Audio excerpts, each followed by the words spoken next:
অন্তর্বর্তী সরকারের দীর্ঘ সময় ক্ষমতায় থাকা ঠিক নয় মন্তব্য করে দ্রুত নির্বাচন দেওয়ার আহ্বান জানিয়েছেন বিএনপির স্থায়ী কমিটির সদস্য ডক্টর খন্দকার মোশাররফ হোসেন।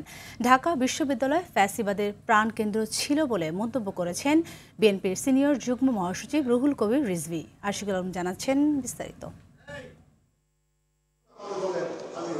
শহীদ রাষ্ট্রপতি জিয়াউর রহমানের ৮৯তম জন্মবার্ষিকী উপলক্ষে ঢাকা মেডিকেল কলেজে ডক্টরস অ্যাসোসিয়েশন অব বাংলাদেশ ড্যাব আয়োজিত আলোচনা সভায় বিএনপির স্থায়ী কমিটির সদস্য ডক্টর খন্দকার মোশাররফ হোসেন বলেন, সংস্কার দিনক্ষণ ঠিক করে হয় না, এটি চলমান প্রক্রিয়া। অন্তর্বর্তীকালীন সরকারের সময়কাল অনির্দিষ্টকালের জন্য থাকবে না এবং তারা যদি সম্মানের সাথে বিদায় নিতে হয় তাহলে জনগণের নির্বাচিত প্রতিনিধিদের কাছে ক্ষমতা হস্তান্তর করে বিদায় নিতে হয়। শহীদ আসাদ দিবস উপলক্ষে ঢাকা মেডিকেল কলেজে শহীদ আসাদের স্মৃতিসৌধে শ্রদ্ধা জানান বিএনপি চেয়ারপারসনের উপদেষ্টা আমানুল্লাহ আমান।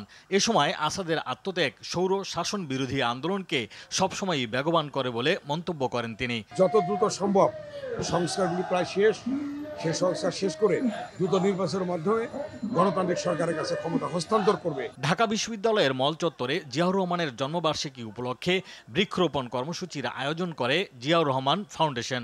অনুষ্ঠানে বিএনপির সিনিয়র যুগ্ম মহাসচিব রুহুল কবির রিজভী বলেন, দেশে শিক্ষার পরিবেশকে বিপন্ন করেছিল ফ্যাসিবাদ। পার্শ্ববর্তী দেশ এটা যেন সেই ফ্যাসিবাদের একটা সবচেয়ে বড় সেফ হোমে পরিণত হয়েছে। দিল্লি যেন এখন একটি সেই ফ্যাসিবাদের কেন্দ্রীয় কার্যালয়ে পরিণত হয়েছে।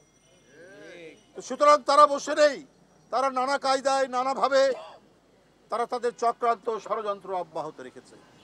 সুতরাং এটাকে আমাদের সম্মিলিতভাবে মোকাবিলা করতে হবে। ষড়যন্ত্র রুখতে গণতান্ত্রিক শক্তির সবাইকে ঐক্যবদ্ধ থাকার উপর জোর দেন রিজভী। তাদের যেন আবার পুনরুত্থান না ঘটে। আশিকুল আলম, আর টিভি, ঢাকা।